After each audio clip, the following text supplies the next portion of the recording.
Jared stared at the invitation as if it might bite him. It had shimmered into his cabin like a smug holographic butterfly, spinning politely in midair with ornamental fonts and a subtle background of orchestral flute harmonics. Esteemed Jared Quinn, it read, you are cordially invited to attend a familial convergence of heritage and resonance, hosted by Matron Sarathi of the Fifth Spiral. Then in smaller letters at the bottom, dinner. He'd tried to ask Vela what exactly this meant over lunch at the mess hall, but she just grinned. Well, it was either a grin or an instinctive baring of teeth. He still hadn't figured out Tyrannan facial expressions and said, just dinner. It'll be fun. No pressure. My mother loves guests. Now, normally, Jared considered himself fairly adventurous. He once tried replicated sushi that had the consistency of roofing insulation. He once negotiated with a sentient lava cloud over docking privileges. He even once dated a Martian economist. But walking into this familial convergence made him feel like a raccoon who had wandered into an opera house. The Tyrannan planet was nothing like the sterile outposts or glassy bureaucratic megastructures he'd grown used to. No, Tyrrhena was lush, fragrant, a little too warm, and smelled like cinnamon had a baby with ozone. The landing pad was surrounded by what appeared to be coral trees, actual coral, but alive and humming in a major key. The shuttle's stabilizers kept twitching like it was nervous. Vela greeted him wearing what looked like a suit of ceremonial armor crossed with high fashion. Gold accents, layered blue panels, and some kind of shoulder cape that defied gravity. Her long ears peeked elegantly through her yellow hair. Jared, on the other hand, wore a standard diplomat's tunic and what he thought were festive boots, though they squeaked in a way that made small creatures scatter. Hey, he said, nice planet you've got here. Very melodic. My shoes are terrified. Vela laughed. That's a good sign. The wildlife respects squeaky footwear. As they walked through a bioluminescent orchard toward the ancestral estate, he was pretty sure one of the bushes tried to whisper to him. He tried to casually ask, so your mom, she's nice, right? Oh yes, Vela said breezily. She's warm, powerful, respected by 17 sectors. She once ended a 3-century feud with a single eyebrow raise.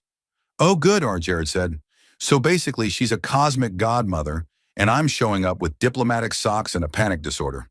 Vela stopped in front of a massive door shaped like 2 hands pressed together. With a musical chime, it unfolded. Inside, dozens of beings turned to look at them. Some Tyrannans, some species Jared couldn't even categorize. One appeared to be made of polished gravel in a tuxedo. A slow, spiraling chant filled the air. Jared stepped inside. So, is this like a Tyrannan high or more of a prepare for spiritual bonding kind of chant? Vela hesitated. Little of both. Then came Sarathi. The matron herself glided forward, flanked by ceremonial guards and what Jared hoped was an emotionally supportive bird. She was tall, armored in ancient synth bone, and her eyes gleamed like twin supernovae. Her long ears bore rings of history, each engraved with family lore. Jared Quinn, she intoned, you honor us. Jared bowed, then immediately regretted it when his squeaky boots made a noise like a wet balloon. Thank you, Matron Sarathi. I brought myself. No gifts, just charm and mild gastrointestinal anxiety. The matron tilted her head. Delightful. You shall sit in the circle. Jared wasn't entirely sure what the circle was, but it sounded too geometrically important. They led him to a low platform surrounded by moss that emitted a pleasant citrus scent. He sat, trying not to make any more noises, and then realized he was directly across from an elder with 3 heads, all of which were glaring at him in alternating, judgmental patterns. A gong sounded, though it may have actually been a sentient bowl clearing its throat. And then food began arriving. Not on plates, of course, that would be too pedestrian. Instead, tendrils of aromatic vapor sculpted themselves into edible forms mid-air, wafting toward each guest and landing gracefully in front of them like gourmet butterflies. This is very advanced, Jared whispered to Vela. Our replicators still can't make toast without threatening the fire alarm. Don't worry, she said, poking at a gelatinous spiral with her fork. Nothing here bites unless you insult the root ancestry. So I'll just avoid speaking. They ate, or at least everyone else ate with serene grace, while Jared tried to figure out how to consume a wriggling pastry without looking like he was wrestling it into submission. Occasionally, someone would raise a glass and say something solemn. Jared tried to nod at the right moments. Then the lights dimmed. The circle glowed. Sarathi stood, and the entire room fell into stillness. "It is time," she said, "to honor the binding of echoes." "Cool, cool, cool," Jared muttered. "That sounds ceremonial and not at all ominous."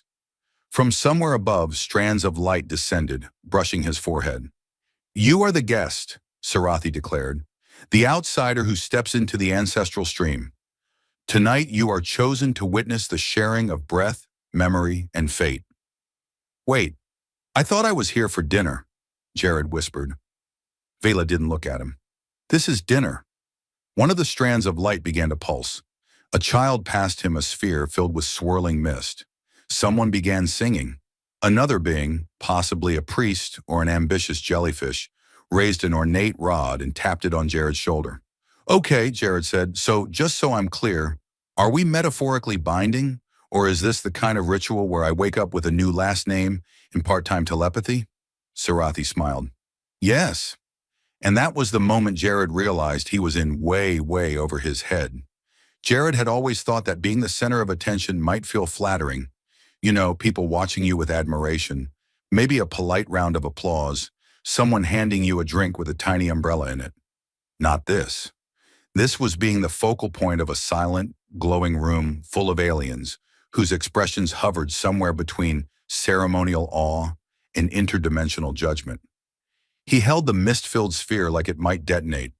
It gave off a soft hum, like a sleeping animal or an appliance that hadn't quite powered down. Everyone stared at him as if they expected something important to happen. So naturally he panicked. "Do I sniff it? Drink it? Hug it?" he muttered to Vela, who had taken a seat beside him and was entirely too calm.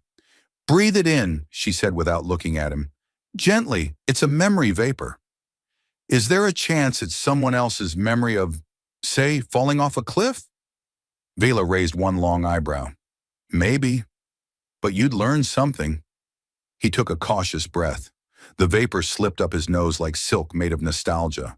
And for a moment, Jared wasn't in the circle anymore. He was on a distant cliff edge overlooking a violet ocean, standing barefoot beside someone who laughed like rain. Then just as quickly, he was back, gasping, blinking, and deeply unsettled. "That was not what I expected," he said, wiping his nose. "Why did I feel like I had a cousin named Thurna, who once rode a magma wolf across a frozen field?" "Because you do now," Vela replied. "Congratulations. You're being woven into the tapestry." Jared turned and squinted at her. "The what now?"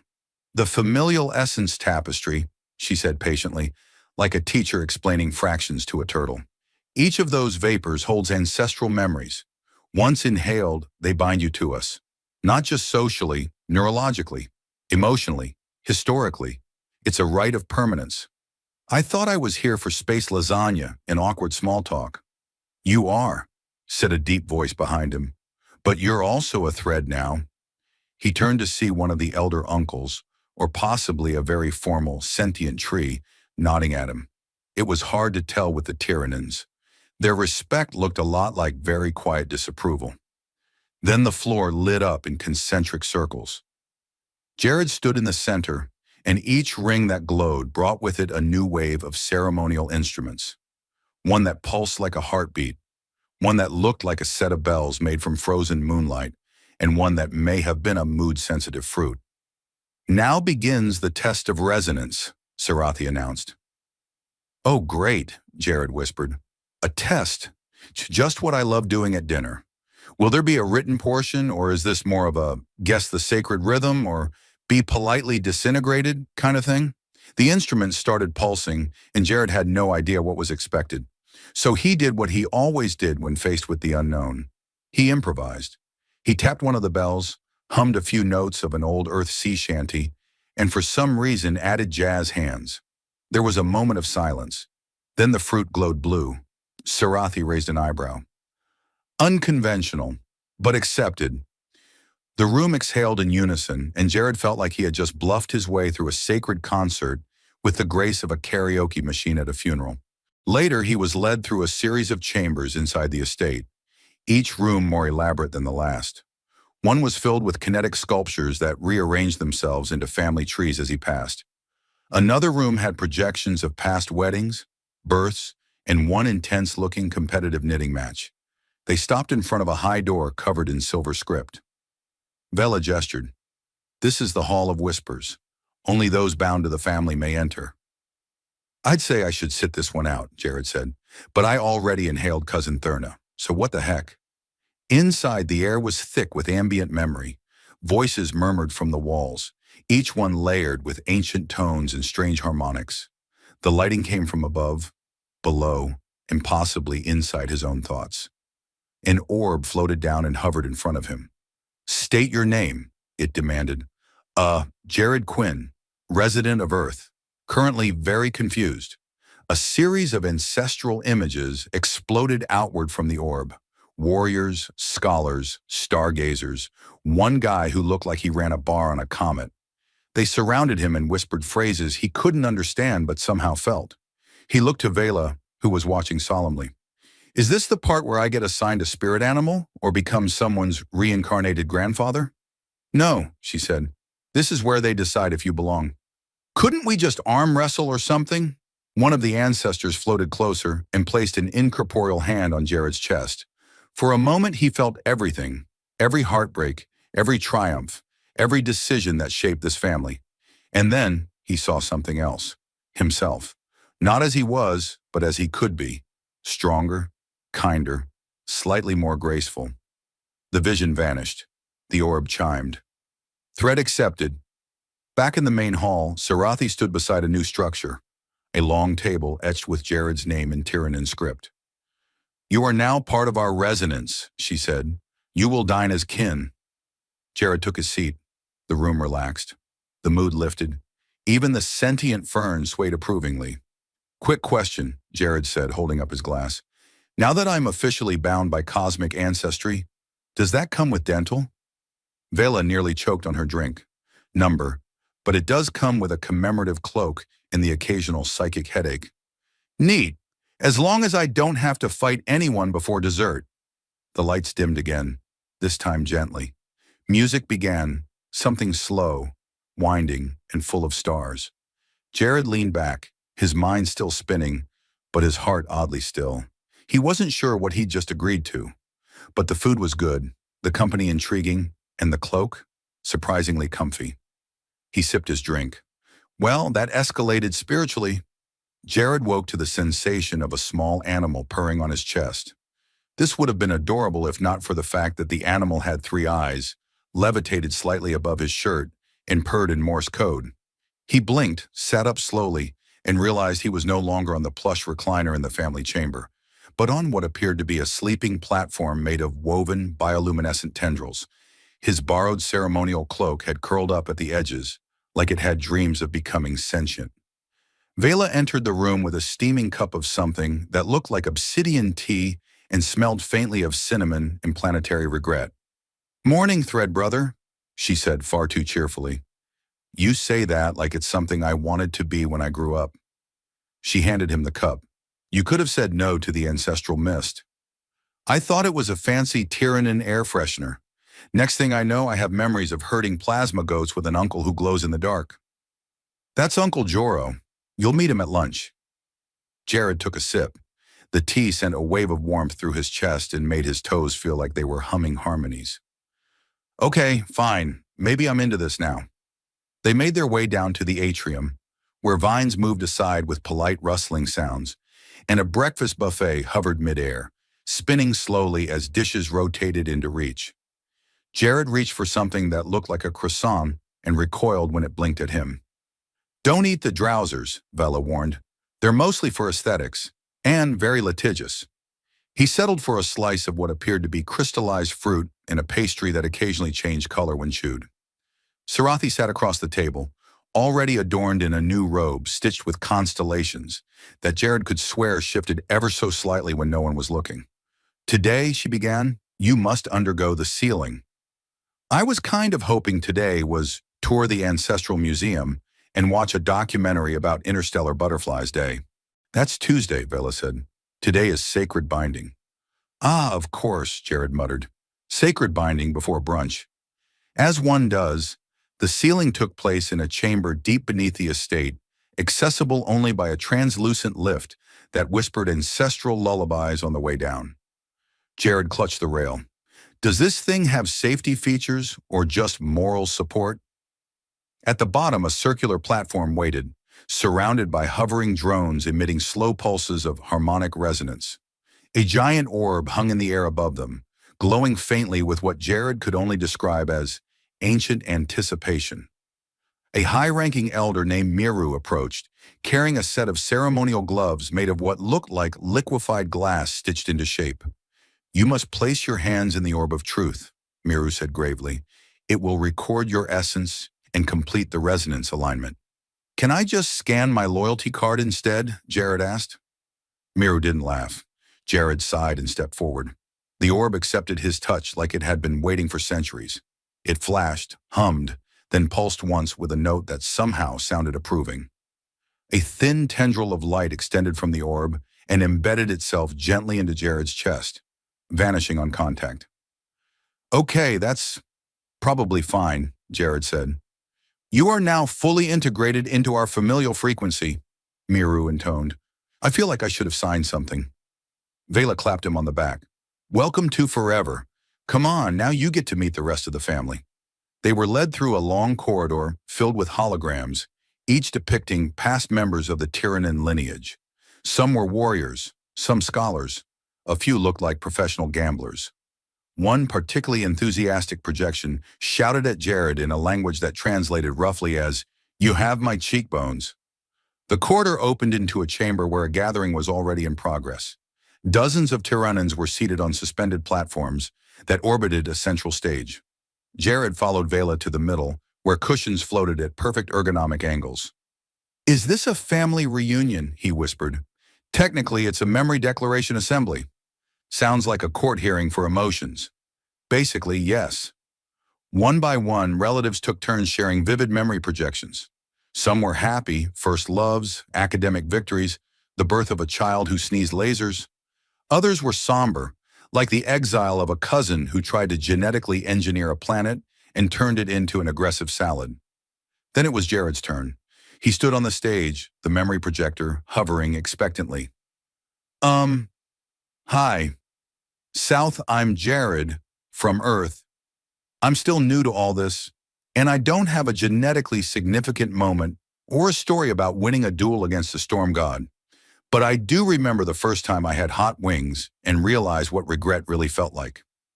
The projector paused, then beamed out an image of a younger Jared at a human restaurant, face red, eyes watering, trying to act cool while drinking 3 glasses of milk. There was a beat of silence, then laughter, real, honest laughter. Even Sarathi's expression cracked slightly. It is a modest memory, she said. But deeply felt, Vela added. Very spicy, emotionally and physically. Jared stepped down, unsure whether he'd embarrassed himself or elevated junk food to a spiritual tier. The mood lightened as the assembly broke into mingling clusters. Jared wandered among relatives, many eager to test his memory imprint or share insights on his Earth fashion choices. A particularly flirtatious cousin offered him a bioluminescent scarf that hummed when complimented. Hours passed in a blur of conversations, food that didn't always obey gravity, and more than one attempt at explaining Earth humor. Only one Tyrannan laughed at his knock-knock joke, but it might have been a cough. That evening, Jared found himself back in the Hall of Whispers, alone.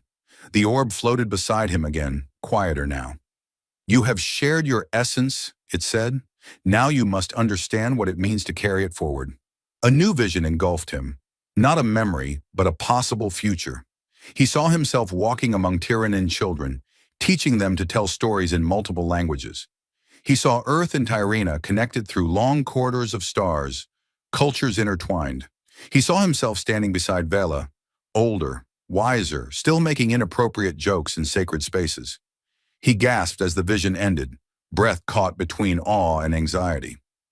Is that really going to happen? he asked the orb. That depends, it said, on whether you keep choosing us. He sat there for a while, cloak wrapped around him like a question mark. A thread, a brother, a bridge. Then he stood. Okay, he whispered. Let's see what forever really means. Jared had just begun to feel comfortable floating through the Tyronin estate corridors, like he belonged when the family's orbital moon rang. Not metaphorically, actually rang.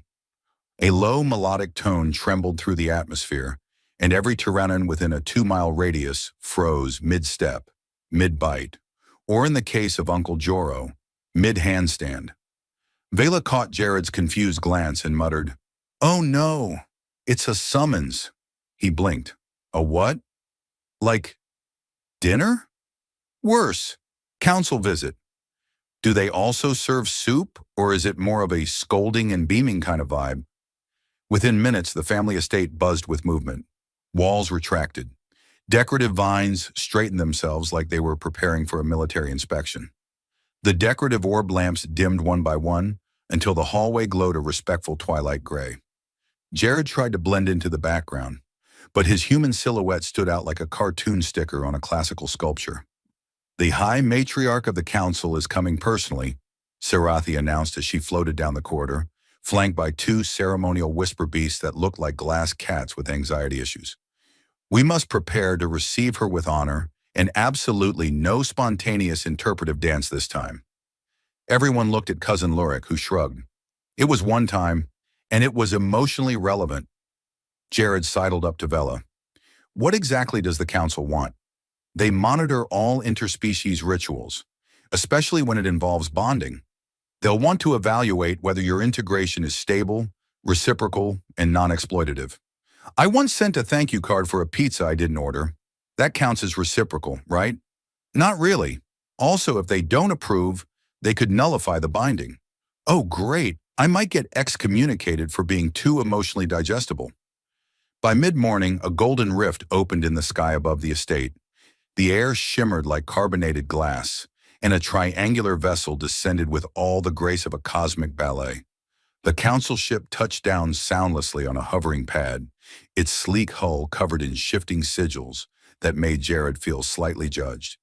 A ramp descended. From within emerged the High Matriarch, tall, elegant, with ears that arched higher than any other Tyronin Jared had seen, and a gown that flickered with starlight and lightly accused everyone of not ironing theirs properly. Her eyes landed on him. You are the Threadbound? I prefer Jared. Threadbound sounds like I've been tangled in yarn. She stepped forward and offered a formal gesture. Palms up, then hands pressed to her chest. We honor your courage, but we must evaluate your essence. He gulped. Is that invasive? It's interpretive. Ah, like jazz, for souls. The matriarch waved her hand, and 3 council oracles emerged, each wearing emotion-capturing veils and holding long resonance forks.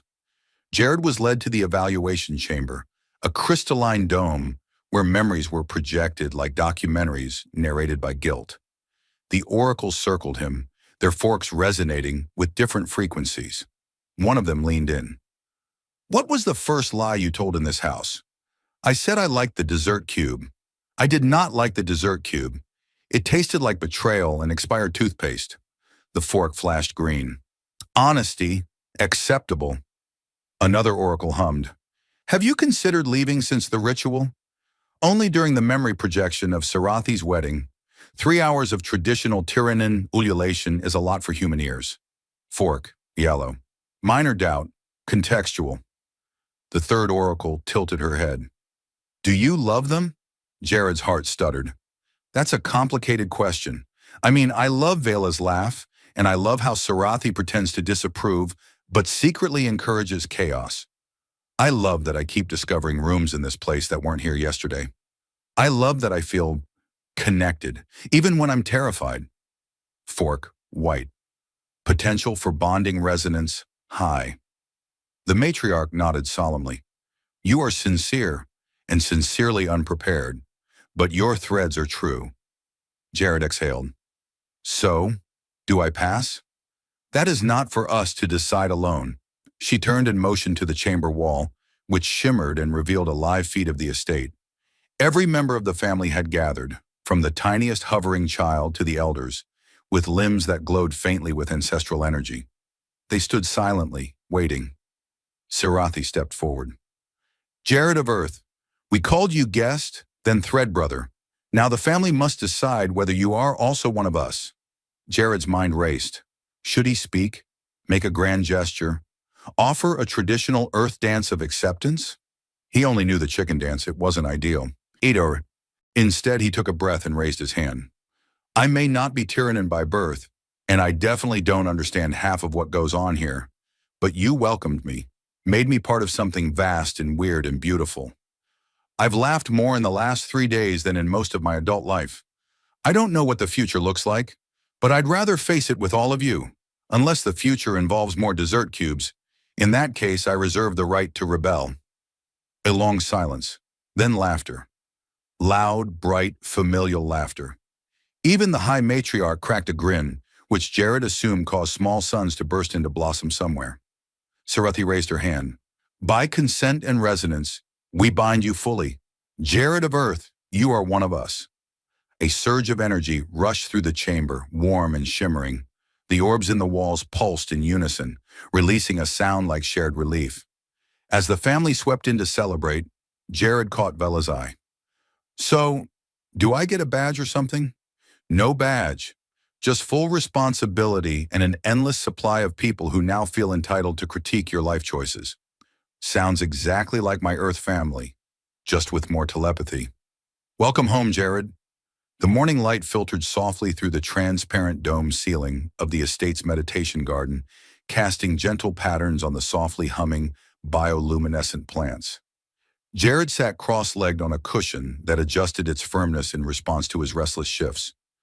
Vela sat opposite him, wearing that trademark sly smile that meant she had just run through 10 different scenarios of how he might embarrass himself, and was honestly curious which one would win.